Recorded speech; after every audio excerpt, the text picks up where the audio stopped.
O estudo passado foi bem especial, porque a gente estava falando de Nicodemos. E Nicodemos, ele era assim, como se fosse um príncipe de Israel. E o Senhor abriu todo o evangelho, de maneira que a gente não vê ele falando daquela forma para nenhuma outra pessoa, a não ser por Nicodemos. Nicodemos, a gente não viu ele também se convertendo de imediato. Ele fica assim meio nas escondidas.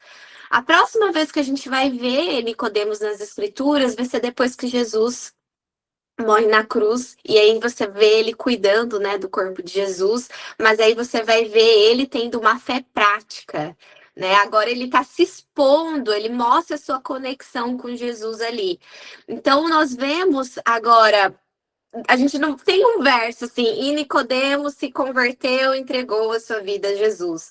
Mas a gente vê o fruto dessa fé, né? Dessa conversão, que é uma fé prática. Ele servindo, não se escondendo mais, não mais à noite, como ele fez no começo, mas mostrando agora para todos a quem ele cria, a quem ele servia. E a partir disso, a gente vai seguindo e eu até falei para vocês ali, olha, agora a gente vai estar encerrando a primeira fase dos nossos estudos. Até aqui, eu digo que foi mamão com açúcar.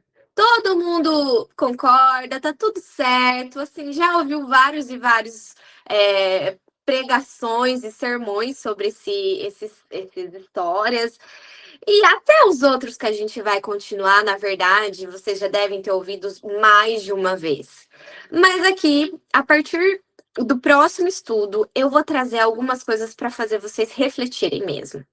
Porque quando a gente vai crescendo, a gente vai ouvindo os outros falando das histórias do evangelho, a gente vai criando alguns pré-conceitos. O que são pré-conceitos? São aquelas ideias já estabelecidas. E aí a gente vai de novo estudar as escrituras, você já tem esses pré-conceitos, e o que acontece? Você não pega mais nada de novo. Então você só lê só para dizer, li mais uma vez o Evangelho de Mateus, e mais uma vez o Evangelho de Marcos, e assim vai indo. Já não é mais aquela necessidade que eu tenho de aprender. O que eu posso aprender agora com essas escrituras? O que eu posso aprender com essa história de hoje? Então, eu vou trazer alguns elementos para a gente pensar, refletir, e eu vou contar muito com a dedicação de vocês. Então, assim, a gente vai ter os estudos aqui, mas vocês vão ter que estudar, vocês vão ter que ler. Mas tal, eu já li, eu já sei até de trás para frente. Leia de novo. Leia de novo e faça perguntas sobre aquilo que você está fazendo. O que ele quis dizer aqui? A gente vai ver judeu pegando no pé de Jesus. Será que os judeus estavam certos? Judeus falando que Jesus não guardava a lei. Será que Jesus não guardava a lei ou era eles que tinham uma ideia errada da lei? Né? Então, assim, coisas que são alguns pontos mais difíceis, mais polêmicos, mas aqui a gente não tem isso, a gente vai conversar sobre tudo. Bom, para hoje eu vou compartilhar a tela, então, para gente entrar no estudo de hoje, que está bem tranquilo. Espero que vocês gostem. Qualquer dúvida, vocês podem falar comigo. Aqui vocês vão ver a minha tentativa. Tem uma música que eu vou mandar para vocês, que é linda. Como a gente vai falar da mulher samaritana, essa música eu acho linda demais, que é Tu És. Vocês conhecem essa? Junto ao poço estava eu, quando o homem judeu. É linda demais. Aqui a Marcinha tá entrando. Eba, a Marcinha entrou a tempo. Bom, é necessário que ele cresça. Então a gente vai estar lá no livro de João. Eu gostei que eu vi a Chay pegando a Bíblia dela, porque vai ter uns textos aqui que eu não coloquei na tela para vocês pegarem a Bíblia de vocês.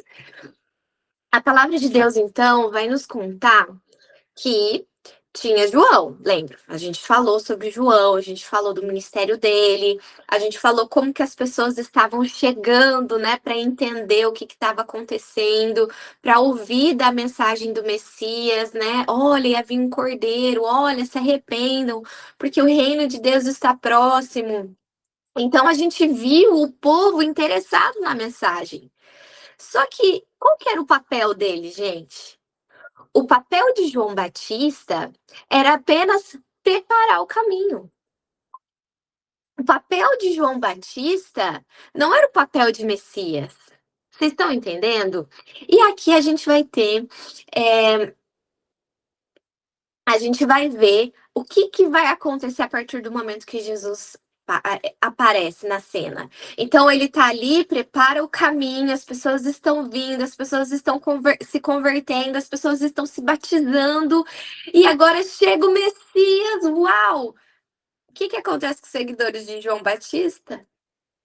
Começa a ficar preocupado, começam a ficar um pouco enciumados. Espera aí. A multidão que estava aqui seguindo a gente, que estava aqui, está começando a diminuir, porque eles começaram a seguir a Jesus. Então eles começaram a ficar preocupados com o ministério deles, porque agora, afinal de contas, Jesus estava traindo, ele estava roubando, sabe, aquelas pessoas para ele. E eles chegam até João Batista e falam assim: olha, Rabi, aquele que estava contigo além do Jordão, do qual tu deste testemunho, ele o batizando, e todos vão ter com ele. Gente, o povo começou a ficar preocupado. Só que você vê uma postura diferente de João aqui. João, ele estava acima disso. Quando você pensa que hoje, né, a gente pode pensar na nossa liderança política que a gente tem no Brasil, a gente pode pensar a nível mundial, as pessoas elas querem dinheiro, para quê? Para ter poder, para ter influência, certo? Isso é algo que está muito conectado ao coração humano. Só que João, embora ele fosse humano, embora ele tivesse as suas debilidades, as suas fraquezas, ele entregou o coração dele para Jesus. E a vida dele foi transformada. Ele recebeu uma mente nova. Ou seja, toda aquela ambição, o egoísmo, para ter mais, para estar numa posição melhor, uma posição, né, de poder, aquilo não era uma tentação para João. E João ele vai responder, né? Foi exatamente isso que eu falei. Ele vai responder como alguém que está acima de toda aquela doença dos ciúmes. Peraí, puxa rápido, meu amor.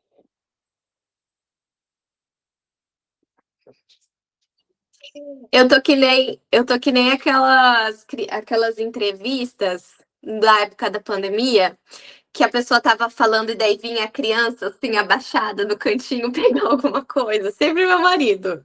Ele sempre vem tentar pegar escondidinho para não atrapalhar. Mas enfim, continuando, meninas. João, ele estava acima dos ciúmes. E que exemplo, gente. Olha a resposta dele. O homem não pode receber coisa alguma, se lhe não for dada do céu. Vós mesmos me sois testemunhas de que disse: eu não sou o Cristo, mas eu sou o enviado diante dele. Aquele que tem a esposa é o esposo. Mas o amigo do esposo que lhe assiste o ouve, alegre-se muito com a voz do esposo. Olha isso, João estava falando, olha, de fato essa é a esposa dele. E a esposa é dele. E eu fico feliz, porque ele estava entendendo que a missão dele estava sendo cumprida. Ele olhava para aquilo com olho de abnegação. João, ele se esvaziou dele. Você está vendo a diferença do caráter, né? Ele não estava preocupado como os outros. Ele estava feliz, satisfeito que Jesus estava ali, ele estava afim, tinha cumprido o propósito dele, tinha preparado o caminho, as pessoas estavam sendo conduzidas para ele, e por mais que ele agora diminuísse, louvado seja o Senhor por isso. Ele não buscava atrair as pessoas para ele buscava atrair as pessoas a Jesus. Ele sabia que o papel dele era com uma voz que clamava no deserto. E aí agora ele aceitava em alegria, mesmo que ele não fosse mais o centro das atenções. E aí eu amo esse verso, porque ele fala assim: "Olha, assim, pois, já está o meu gozo, este meu gozo está cumprido. É necessário que ele cresça e que eu diminua". E isso, meninas, é uma lição. É uma lição para que a gente tenha na nossa vida. Muitas vezes a gente participa de ministérios na igreja. A gente vai participar de grupos de oração. Em algum momento, os holofotes, as atenções vão estar concentradas em você, porque você vai estar desempenhando um papel especial para aquele momento. Talvez você vai estar compartilhando um pedaço especial da mensagem. Só que em algum momento, assim que cumprir ou que é necessário agora para aquele grupo de pessoas avance para um próximo ponto, o Senhor vai trazer um outro. E será que você vai olhar para o outro com um olhar de rivalidade? Ou você vai olhar assim como João olhou, não é necessário que ele cresça, que eu diminua, pensando que não, aqui a gente está num propósito de missão, levar o reino de Deus para essas pessoas, não importa se eu estou em uma posição elevada ou não, não importa se eu estou limpando a mesa ou se eu estou lá na frente de um púlpito. O que importa é que as pessoas sejam conduzidas a Cristo. Então, isso é uma obra de abnegação e que não é natural para o nosso coração. A gente só consegue alcançar isso através de Jesus Cristo. E aqui eu tenho um texto que eu gostaria de compartilhar com vocês que diz assim: olha, os que são fiéis à vocação de mensageiros de Deus não buscarão honra para si mesmos. Se você vê isso, está errado. O amor do próprio eu será absorvido pelo amor a Cristo. Nenhuma rivalidade manchará a preciosa causa do Evangelho. Reconhecerão que a sua obra é proclamar, como João Batista: Eis o Cordeiro de Deus que tira o pecado do mundo. João 1:29. Eles exaltarão a Jesus, e com ele será a humanidade exaltada. Olha isso, gente. Quando eu vejo que a palavra de Deus fala que nós temos que refletir a imagem de Jesus, é refletir em todos os detalhes. Jesus, ele foi abnegado. Nós precisamos ser abnegados. Essa é uma marca daqueles que seguem a Jesus, porque isso é um traço do caráter de Jesus. Se esse traço você não tem, se no seu coração você se sente incomodado de alguma forma, coloque em oração. Leve em oração, não se confortem com esse sentimento. Levem a Jesus, entregue, fala assim: Senhor, isso me incomoda, mas trabalha no meu coração e tira isso no nome de Jesus. Aqui é uma coisa bem importante quando a gente fala de abnegação, porque a gente só pode receber o Espírito de Deus à medida que a gente se esvazia. O Senhor não vai, se essa minha garrafa aqui, imagine que você é essa garrafa, se ela estiver cheia de água, eu posso colocar um chá, um suco aqui dentro? Não. Eu tenho que esvaziar ela para que eu possa enchê-la lá de novo. Se eu tenho um restinho aqui, eu quero, sei lá, quero usar um suco, quero pôr um chá para eu levar para mais tarde, eu vou ter que esvaziar isso aqui para eu poder enchê-la do novo, da nova substância. E é isso que o Senhor quer fazer com vocês e comigo. A gente precisa se esvaziar. E só dessa forma a gente vai conseguir discernir o caráter de Deus. Só dessa forma a gente vai conseguir levar cativo, né? Todo pensamento que não em harmonia com a palavra de Deus, cativa Cristo. Então, quando a gente faz e age dessa forma de se abnegar em tudo, todo o pensamento, todos os atos, tudo levar aos pés de Jesus.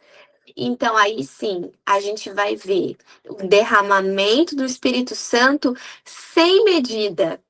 Porque a palavra de Deus fala assim que Jesus, ele recebeu o Espírito sem medida também. E essa promessa é para mim e para você. Nós vamos seguindo a história agora para a Samaritana, que fala justamente da música que eu gosto muito, né? No capítulo 4 de João. E a samaritana, gente, é muito eu gosto demais desse texto. Eu falo pra você, eu acho que toda história que eu falo é como se fosse a única, né? Eu falo: "Nossa, eu gosto demais", porque cada conversa, cada milagre tem uma mensagem pra mim e pra você. Então, a Bíblia vai falando que Jesus ele tá indo agora pra Galileia, e no caminho ele vai passar por Samaria.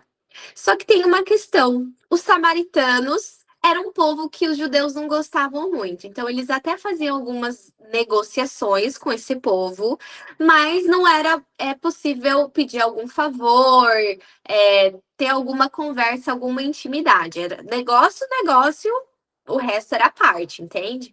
Então eles eram um povo mestiço, que vem, a gente vai ter o Império Assírio vindo, vai trazer vários outros povos pagãos, e aí a gente tem um restinho de judeu ali que então eles se cruzam, né, se casam entre eles, e aí vem os samaritanos, então é uma mistura.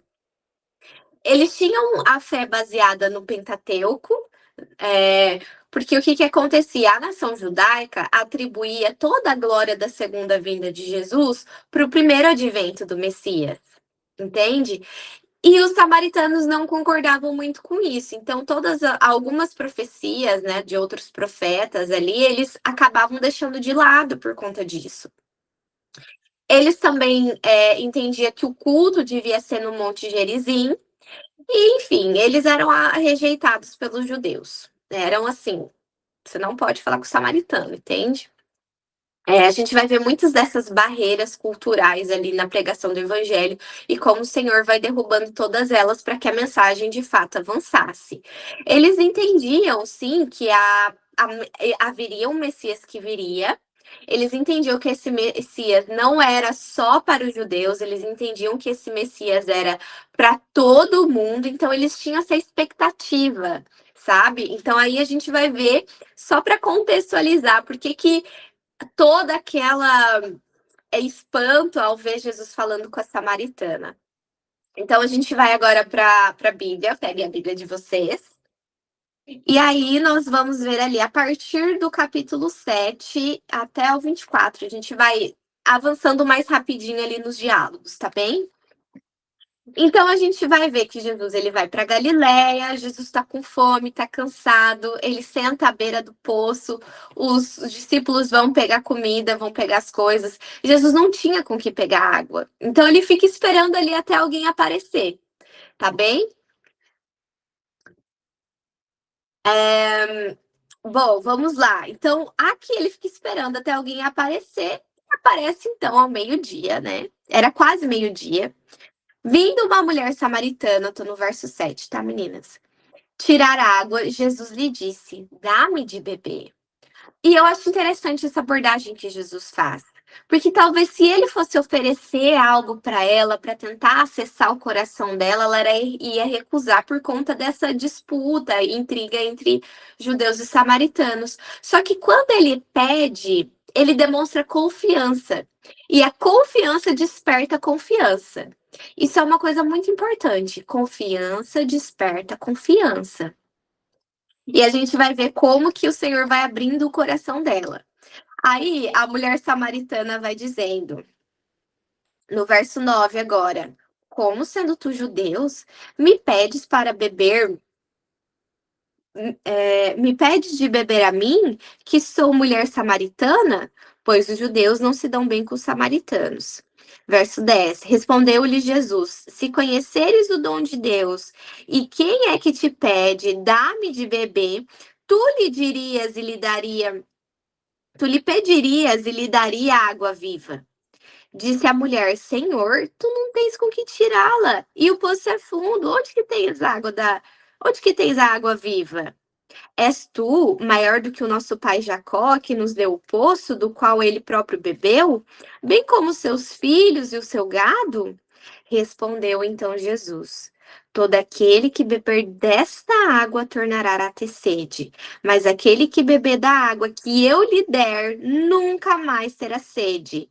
Deveras a água que eu lhe der se fará nele uma fonte de água que jorra para a vida eterna. E aí a samaritana fala assim: Senhor, então me dá dessa água.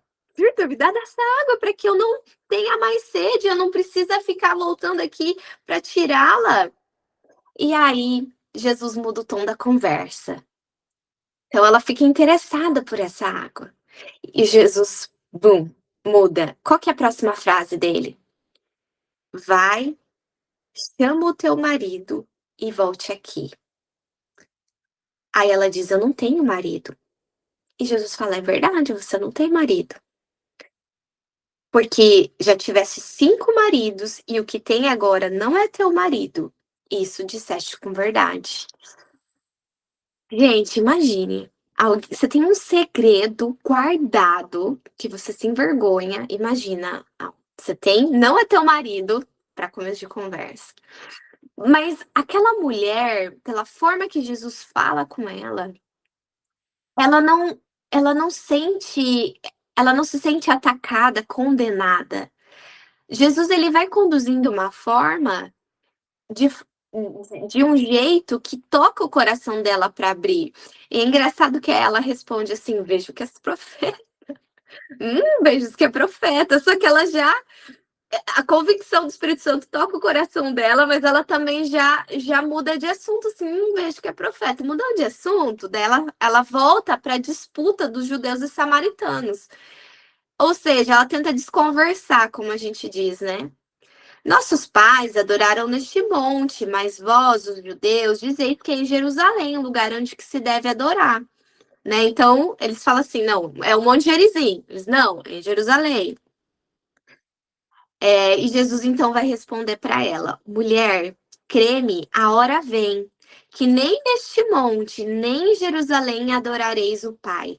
Vós, os samaritanos, adorais o que não conheceis. Nós adoramos o que conhecemos, pois a salvação vem dos judeus. Então o Senhor deixa claro para ela: olha, vai haver um tempo que todo mundo vai adorar, não vai ser nesse monte, nem no outro, mas de fato sim, a salvação vem dos judeus. Ele dá um direcionamento para ela. E ele continua no verso 23 dizendo assim: olha, no entanto, vem a hora e já chegou em que os verdadeiros adoradores adorarão o Pai em espírito e em verdade, pois o Pai procura os tais que assim o adorem. Deus é espírito e importa que os que adorem o adorem em espírito e em verdade. Olha, arrematando o coração dela. E ela fala: Eu sei que o Messias vem, e quando ele vier, nos explicará tudo. O próximo verso você tem que ter destacado na sua Bíblia, porque nós, como cristãos, temos sido atacados. Talvez no Brasil vocês não experimentaram isso ainda, mas se vocês forem para fora, eles vão falar assim: aonde que Jesus diz que é divino? Não, Jesus foi um mestre, Jesus foi um profeta, Jesus foi um homem bom. Mas ele não era Deus. Esse é o que eles falam. Fala, não, Jesus ele foi bom, ele foi profeta, ele foi mestre, mas ele foi mais do que isso. Ele foi mais do que Buda.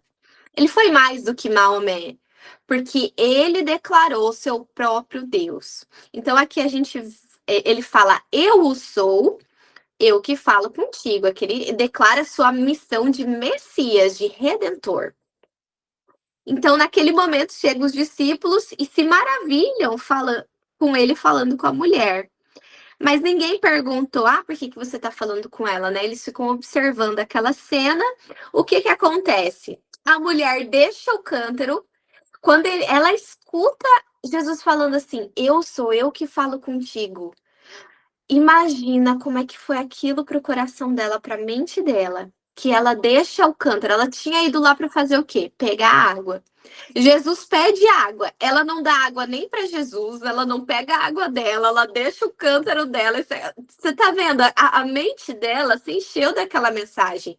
E ela sai correndo para a cidade dela falar para o povo: olha, eu conheci um homem, ele sabe tudo o que aconteceu na minha vida. Vocês precisam lá ouvir ele, porque eu acho que esse aqui é o Cristo, ele é o Messias. E aí ela mostra o que acontece para aquele que conheceu a Jesus. Todo verdadeiro cristão, ele nasce como missionário no reino dos céus. Não tem como. A boca fala do que o coração está cheio. O coração dela foi cheio daquela mensagem. E a primeira coisa que ela faz, ela ouviu. O coração dela entendeu que aquele era o Messias. A primeira coisa que ela fez, ela esqueceu tudo o resto. Esqueceu a água, esqueceu tudo, esqueceu Jesus ali com sede, coitado. E ela sai correndo para falar para o povo. E aí chegam os discípulos. E eles não questionam nada o Senhor, ficam olhando aquela cena, ficam preocupados, falando: Senhor, você precisa comer, né? Tá com fome, tá cansado. E Jesus, ele fala assim: Eu tenho uma comida que vocês não conhecem. A minha comida é fazer a vontade do meu Pai. Eu não sei se você já tiveram essa experiência de talvez você tá com fome, você tá cansada. E você passar por uma situação assim de talvez de não tô falando de ansiedade, uma sensação muito boa, talvez de uma experiência, algo muito bom que aconteceu com você, e você ficar muito intrigado numa conversa, às vezes pregando o evangelho mesmo, talvez você já tenha experienciado isso. Que você esqueceu de comer, você esqueceu de beber água, porque a sua mente estava concentrada naquela mensagem. E ali a gente vê, Jesus ele deixa a fome, ele deixa a sede de lado, porque ele estava dentro da mensagem, ele estava focado no qual era o chamado dele, no qual que era o propósito dele ali, que era salvar almas. Nada era mais importante. E ele fica ali, então, né? Ele não aceita, ele não come, ele não bebe naquele momento. Ele vai, se dirige pros. Aqui a gente tem a samaritana, né? Falando com o pessoal da cidade dela. A gente vai ver então Jesus se voltando agora para os discípulos e falando assim: olha, deixa eu pegar aqui no verso.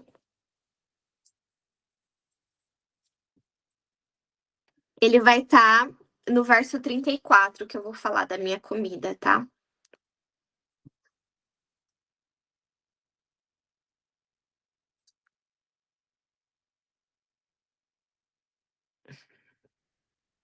Jesus vai falar assim no verso 34, então, de João 4.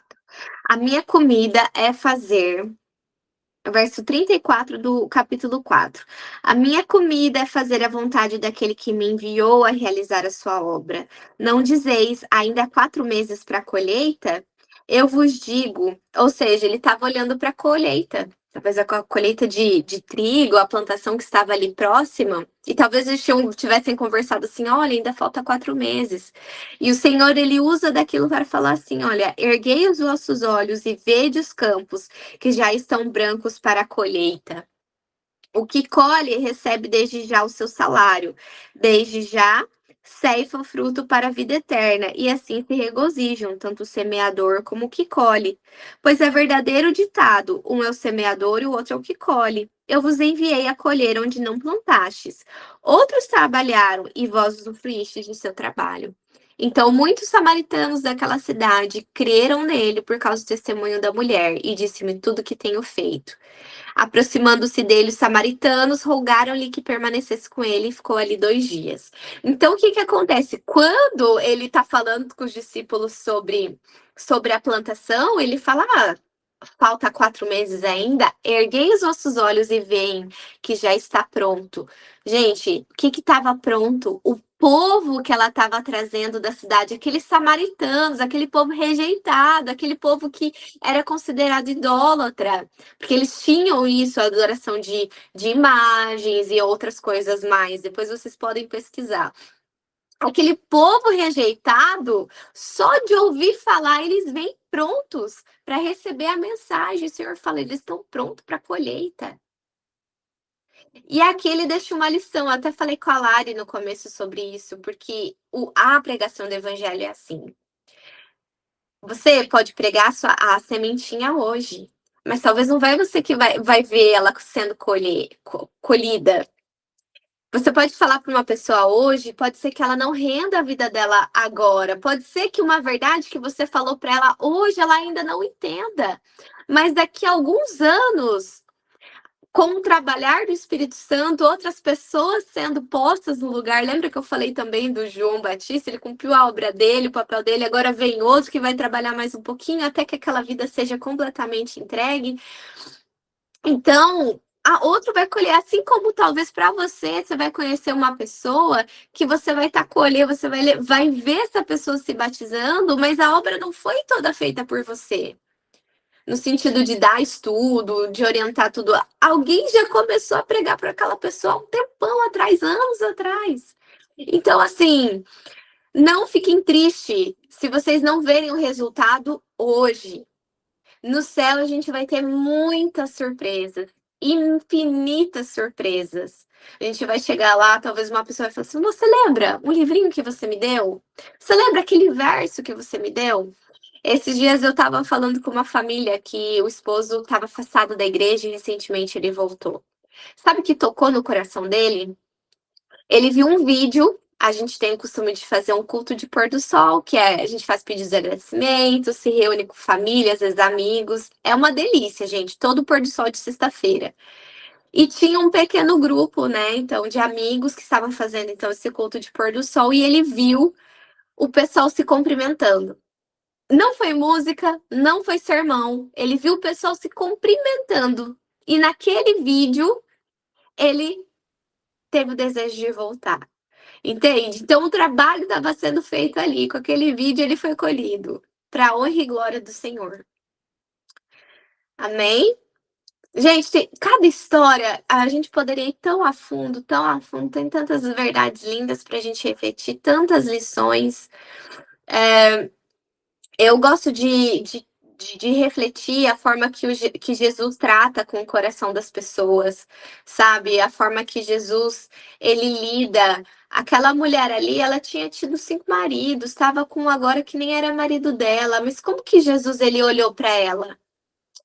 E Jesus ele não olha com olhos de preconceito, de condenação, mas ele olha com olhos de misericórdia. Ele não quer que ela permaneça numa situação de pecado, mas ele acolhe ela para que então nele ela tenha poder para vencer, para que ela seja transformada.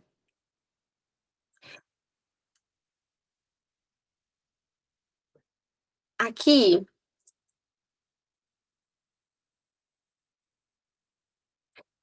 uma última coisa que eu quero fazer do comentário dessa samaritana é que, apesar dela ser, você vê, né, os judeus eles desconsideravam ela como uma samaritana. Eles nem falavam com os samaritanos. Ah, eles nem entendem de nada de religião, de Bíblia, enfim. Mas essa mulher, ela estava com o coração preparado para receber a palavra de Deus. Ela não ficou questionando, ela recebeu, ela estava com o espírito que estava preparado para apreciar as palavras de Jesus. E isso é muito importante, porque a gente pode ouvir as maiores verdades, a gente pode ouvir as mais lindas mensagens musicais, o melhor pregador, o melhor orador de todo o planeta Terra, mas se a gente não tiver um coração pronto para apreciar as coisas do céu, a gente não vai dar valor. Assim como o Senhor falou para Nicodemos, Nicodemos, em verdade vos digo que é necessário nascer de novo para ver o reino dos céus. Nicodemos era um cristão. E se Jesus falasse para eu e para você hoje, Chayane, Larissa, Marcinha, Tawane, vocês precisam nascer de novo para ver o reino dos céus. Peraí, eu sou cristã, já me batizei. Por que eu preciso nascer de novo para ver o reino dos céus? Entende? Às vezes a gente está há tanto tempo na caminhada que é difícil a gente ter que pensar que talvez a gente teria que voltar no começo para de fato compreender a palavra do Senhor. Mas talvez seja o que o Senhor fale para mim e para você. A gente precisa nascer de novo. A gente precisa ter uma mente nova instaurada na nossa, aqui, na nossa cabeça, no nosso coração, para que a gente possa então entender a, a beleza do Evangelho. O último trecho de hoje, a gente vai estar falando. A Lari comentou aqui, vou compartilhar com vocês. Ele olha para ela com amor, expõe a vergonha dela e diz que eu estou aqui para te trazer vida e vida em abundância. E a Marcinha fala assim: "Tem pessoas que se sentem ofendidas quando ouve isso, infelizmente". Isso é bem importante do ser abnegado também, né, comentando sobre o que a Lari falou, assim, aqui, porque imagina se ela ouve Jesus falar do pecado dela, mas ele falando com amor e carinho, ela vai abrindo o coração para ele. Muitas pessoas acabam ficando ofendida quando o Senhor toca na falha de caráter, toca no pecado, mesmo quando o Senhor toca com amor e carinho. Então, a gente precisa mesmo deixar o eu de lado, o orgulho, a vaidade. Deixa Deus tocar. Deixa Deus tocar onde que está em pecado, para Ele poder limpar. Deixa Deus tocar aonde é a tua fraqueza, aonde é difícil, onde é a tua vergonha. Porque a mão de Jesus, ela traz cura, e onde Ele tocar, Ele vai restaurar. E aí sim, como a Lari diz, olha, ele apesar de expor, porque você vai expor, porque existe um confessar, você vê que Jesus, ele conduz ela para a água viva, mas ele precisava que ela reconhecesse o pecado dela. Está vendo? Esse é um passo, ela precisa se arrepender, ela precisa entender que ela precisa de um salvador. Discipulado não é algo que gostamos, é um ato de amor, é verdade, Marcinha, porque requer renúncia, ninguém gosta de renunciar, por isso que é sacrifício. E amor é sacrifício, né? Amor é sacrifício. A gente vai ver o Jesus passando, então, 2 dias, o povo vem, eu gosto disso, porque Jesus tá com o povo, entendeu? Ele acabou de conhecer a samaritana. Ela chama o pessoal para ir naquela cidade. Aquela cidade faz a festa com Jesus. Fala assim: Jesus vem posar na minha casa. Ele come com o povo, ele bebe com o povo, ele dorme na casa daquelas pessoas. Imagine quantas coisas que eles não compartilharam. Eles queriam vir mais, eles estavam com sede, sabe? Eu imagino Jesus tirando as dúvidas deles, quebrando as barreiras, né, de preconceito que eles tinham também. Então, eu achei lindo aqui como que os samaritanos recebem tão bem Jesus, em comparação agora com o que a gente vai ver Jesus na Galileia e nos demais lugares aonde tinha o povo judeu, e que ali eles que sim tinham recebido maior luz do evangelho, eles sim que tinham que ter feito maior festa para Jesus. Mas ali é onde que a gente vai ver mais dificuldades para, de fato, a pregação do evangelho. Os samaritanos pediram algum milagre para Jesus fazer ali? Não. A gente só vê a única coisa sobrenatural no sentido de milagre, algo assim, ah, de milagres e sinais, a gente vai ver Jesus falando a parte particular da vida da samaritana. Fora isso, gente, não há não há nada mais. Então a gente só vê Jesus passando com eles e eles aceitando Jesus. Diferente de Galileia. E aqui a gente já vai ver um contraste com o que aconteceu em Samaria e o que vai acontecer aqui. Com os samaritanos e com o que vai acontecer agora na Galileia. E João 43 a 54 vai contar, então, quando ele chega. No verso 43 diz assim: 2 dias depois partiu dali para a Galiléia. Ora, Jesus mesmo havia testificado que um profeta não tem honra na própria terra. Ou seja, ele passou por Nazaré, ele nem ficou em Nazaré, entende? Porque ali o povo não aceitava ele. Então ele vai para a próxima cidade. Então, quando ele chegou a Galiléia, os galileus os receberam. Tinha visto todas as coisas que ele fizera em Jerusalém, por ocasião da festa, o qual também tinham comparecido. Uma vez mais, Jesus foi a Caná da Galiléia, onde transformara a água em vinho. E havia um oficial do rei, cujo filho estava doente em Carfanaum. Então, a gente vai ver aqui o homem chegando até Jesus. E o homem chega até Jesus no verso 40 É, ele vai, no verso 47, a Bíblia vai dizer assim: olha, Ouvindo este homem que Jesus tinha chegado a Galiléia, foi procurá-lo e, ao encontrá-lo, rogou-lhe que descesse e curasse o seu filho que estava doente de morte. Gente, isso é bem importante a gente perceber que esse homem ele não era da Galiléia. Essa família, eles eram de Cafarnaum. Depois a gente vai ver, o Senhor vai para Cafarnaum também. Então, presta atenção nesse detalhe. Só que ele chega, ele quer pedir a cura. E aí já a gente só vê essa resposta de Jesus: se não virdes sinais miraculosos e prodígios, de modo nenhum crereis. Por que que Jesus falou isso para ele? Por que que Jesus falou isso para esse cara? Ele chega pedindo um milagre. A gente vê várias pessoas chegando pedindo milagre para Jesus. Quando Jesus fala para ele assim: se não virdes sinais e milagres, não crereis. O Senhor estava revelando o coração dele. Aquele homem ele estava chegando até Jesus, mas ele tinha uma condição para aceitar Jesus como Messias. A gente não viu isso nos samaritanos, eles não tinham nenhuma condição. Jesus não precisou fazer nenhum sinal, Jesus não precisou fazer nenhuma cura miraculosa, nada. Mas aqui sim, esse homem ele chegou pedindo a cura para o filho dele. Só que será que se Jesus não operasse a cura, ele teria aceitado Jesus como Salvador? Ele não poderia ter aceitado. Ele era a condição dele, só vou aceitar se Jesus fazer isso, se eu receber essa bênção, se Jesus curar o meu filho viver, então eu vou render minha vida a ele. Então, de fato, ele é Deus, ele é isso, ele é todo poderoso. Quando o Senhor confronta ele, quando o Senhor confronta o coração dele, o Senhor tende a mostrar para ele a condição que ele estava. E o Senhor faz, às vezes, isso com a gente também. O Senhor, ele não dá a benção logo de imediato. O Senhor não fala assim, vai que teu filho tá curado de pronto. Claro, a cura vai vir, a gente já vai ver que isso vai acontecer.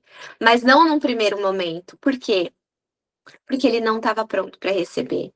Ele estava indo atrás da bênção, ele não estava indo atrás de Jesus. A gente vai ver, deixa eu colocar aqui. A gente vai ver nesse trecho o que acontece de maneira mais profunda. Este nobre, ele representava muitos de sua própria nação. Interessavam-se em Jesus por motivos egoístas. Esperavam receber por meio de seu poder qualquer benefício particular e faziam depender a sua fé da obtenção desse favor temporal. Ignoravam, porém, sua enfermidade espiritual e não viam a necessidade que tinham da graça divina. Os samaritanos, eles entendiam, eles aguardavam o Messias, eles entendiam que eles precisavam de um Salvador. Aqui não. Eles achavam que eles não precisavam. Eles estavam indo atrás da bênção, e se a bênção fosse concedida, então eles iam aceitar. Mas isso só acontece no Antigo Testamento, né, gente? Tá bem, Lari. A Lari tinha um compromisso, ela falou pra mim que não sabia que tinha um estudo hoje. Então ela tem que ser um pouquinho mais cedo, mas a gente já está quase terminando o nosso estudo. É, essa mensagem final do dia de hoje é uma coisa importantíssima. Eu falei para vocês aqui, né? Acabei de fazer a pergunta: será que a gente só via isso? Não, isso aqui é só coisa de Velho Testamento. A gente só vê isso no tempo de Jesus. Pessoas procurando Jesus por motivo egoísta, pessoas que vão até Jesus só para ter receber alguma bênção e só vão crer em Jesus se receber alguma bênção. Se vocês veem algumas entrevistas, eu gosto muito de ver alguns testemunhos no YouTube, por exemplo, de pessoas que se converteram e tal. E aí, de vez em quando, você pensa assim, putz, mas o que aconteceu com aquela pessoa, né? Ela não tinha se convertido. E como tem esses podcasts e tal, então às vezes você vê trecho. E algumas delas, um exemplo, o Whindersson Nunes, né? A gente já ouviu muito falar dele, da conexão com Deus, fez aquela música linda do Girassol e tal. O que que aconteceu com o Whindersson Nunes? Teve um momento que ele perdeu um filhinho dele, foi acontecendo várias coisas na vida dele, E ele fala que por conta daquelas coisas terem acontecido na vida dele, ele já não via Deus, já estava com dificuldade de entender quem era Deus. Então, peraí, a fé dele estava condicionada às bênçãos, bênçãos temporais. Porém, meninas, a nossa fé tem que se estender, tem que se erguer para além disso. Muitas vezes o Senhor, ele não concede uma bênção, ele não concede uma cura que a gente está querendo por conta da nossa incredulidade. Porque ele permite que a gente espere um pouquinho mais, para que a gente entenda a nossa intenção por trás daquele pedido. Eu tenho um trecho que eu quero compartilhar com vocês, que diz o seguinte: aquele que abençoou o nobre de Cafarnaum está igualmente desejoso de nos abençoar a nós. Como aflito pai, no entanto, somos muitas vezes levados a buscar a Jesus pelo desejo de algum bem terrestre. E da obtenção de nossas petições, fazemos depender toda a confiança do nosso amor. Se Jesus me abençoar nisso, então eu sei que ele me ama, então eu vou confiar nele, então eu vou me deleitar nele, eu vou louvar ele. Mas e se a gente recebe um não? Então é totalmente oposto. O Salvador anela dar-nos as maiores bênçãos do que lhe pedimos e retarda o deferimento, ele retarda atender os nossos pedidos, a fim de nos mostrar o mal que existe em nosso coração e nossa profunda necessidade de sua graça. Deseja que renunciemos o egoísmo que nos leva a buscá-lo, confessando nosso desamparo e necessidade. Cumpre-nos confiar inteiramente em seu amor. Então, às vezes, você pode estar questionando o Senhor assim: poxa, Senhor, por que que o Senhor não me responde? Isso, eu tenho te pedido há tanto tempo. Por que que o Senhor não me ouve? Por que, Senhor?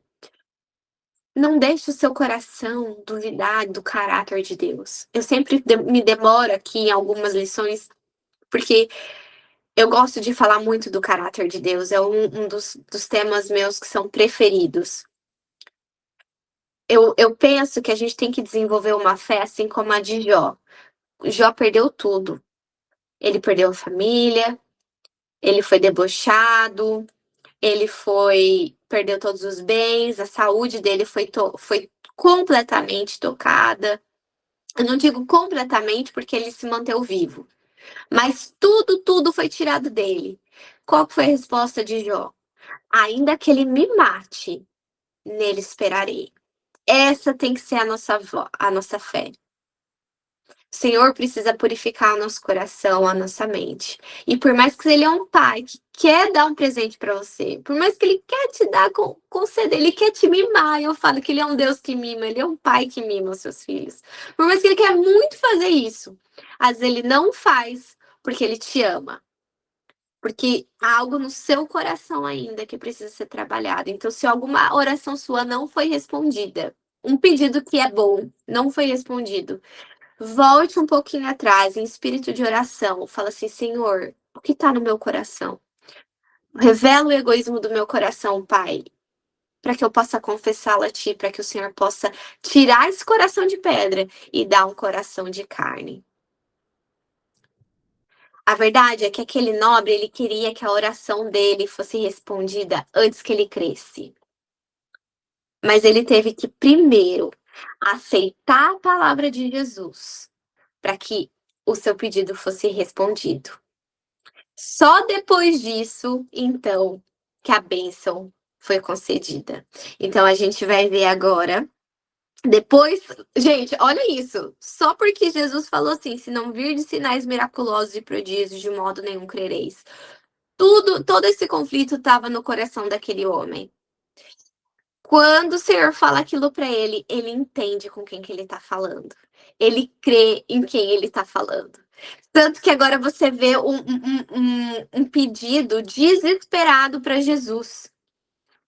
Um pedido que parece muito com o pedido de Jacó, segurando na perna do anjo, que fala assim: Senhor, eu não vou te deixar isso se você não me abençoar. Ele fala assim: "Senhor, desce antes que meu filho morra". Ele fala assim: "Senhor, vai antes que meu filho morra. Senhor, eu não vou deixar você ir sem antes que você não me abençoares. Eu tô aqui, eu me rendo, mas opera em nome de Jesus, por amor do teu nome". Então aqui a gente vê ele preparado para receber a bênção e o Senhor fala assim: "Vai que o teu filho viva". E aí a gente vai ver que o homem ele crê na palavra de Jesus. Olha a diferença de atitude. Agora o homem crê na palavra de Jesus e ele vai. Então ele vai no caminho, os servos deles vão falar que o filho dele está vivo e ele entende de fato, foi a hora que o filho dele viveu na hora que Jesus tinha falado para ele. Que texto lindo. Que mensagem linda. Jesus, ele trabalhou naquela casa, naquela família. Aquela família em Cafarnaum foi uma família que virou uma missionária. Foi uma família que começou a preparar o povo daquela cidade. Imagina, gente, povo. Vocês sabem como é que é a cidade, todo mundo sabe o que está acontecendo. O menino estava para morrer. O que vocês acham que aconteceu naquela cidade? Todo mundo começou a falar sobre aquele assunto. Cafarnaum estava sendo preparado para Jesus vir e passar as mensagens dele naquela cidade. Bom, meninas, os próximos estudos, eu falei para vocês no começo do estudo de hoje, vão ser especiais. A gente vai começar a ver Jesus na Galileia, pregando, falando, a gente vai começar a estudar sobre os confrontos e debates que tinha com os judeus. E vocês vão ser desafiadas. Vocês têm duas opções. Vocês têm duas opções. Só vir assistir a aula, vou para casa, blá blá blá, ou sabe aquela leitura rápida? E vocês vão continuar seguindo como vocês continuem seguindo sempre. Talvez não vai fazer um estudo que faça muita diferença, mas a segunda opção que eu dou para vocês é leiam os textos. Reflitam em cada versículo. O que o Senhor quis dizer aqui? O que ele quis falar aqui? E começam a questionar. Às vezes vocês vão ter ideias sobre um texto, escrevem, talvez vocês possam ter um caderninho. Eu gosto de ter um caderninho, de escrever algumas ideias, algumas reflexões, para que então, a partir, a partir de agora, a gente possa tirar mensagens ainda mais especiais e abençoadas, para que você olhe para trás e fale: nossa, aquele estudo foi especial, aquele estudo foi diferenciado, porque o Senhor ministrou no meu coração e mais eu aprendi do Senhor. Amém? Eu quero orar com vocês para a gente encerrar o nosso estudo de hoje. Fechem seus olhos. Querido e santo Deus que estás nos céus, louvado seja o teu nome para todo sempre. Pai, o Senhor é um Deus vivo. O Senhor é um Deus que fala com seus filhos. O Senhor, ele enviou seu filho, tratou com tanto carinho com a mulher samaritana, com Nicodemos, com um homem de Cafarnaum. Pai, essas pessoas, assim como nós, temos as nossas dificuldades, temos as nossas fraquezas, mas o Senhor foi com tanto amor e carinho, atingiu aqueles corações e eles se converteram e se renderam a Ti. A vida deles foram transformadas, Pai. Te pedimos hoje que o Senhor prepare o nosso o coração, que o Senhor envie teu Espírito, que a gente nasça de novo, sim, Pai. Não importa quantos anos eu esteja na igreja, não importa quanto tempo eu conheço a palavra, não importa quanto tempo eu diga que eu sou cristã. Pai, faça com que nasçamos de novo, para que a gente possa compreender com uma nova mente, a mente de Cristo, a tua palavra. No nome de Jesus te pedimos e agradecemos. Amém. Amém, meninas?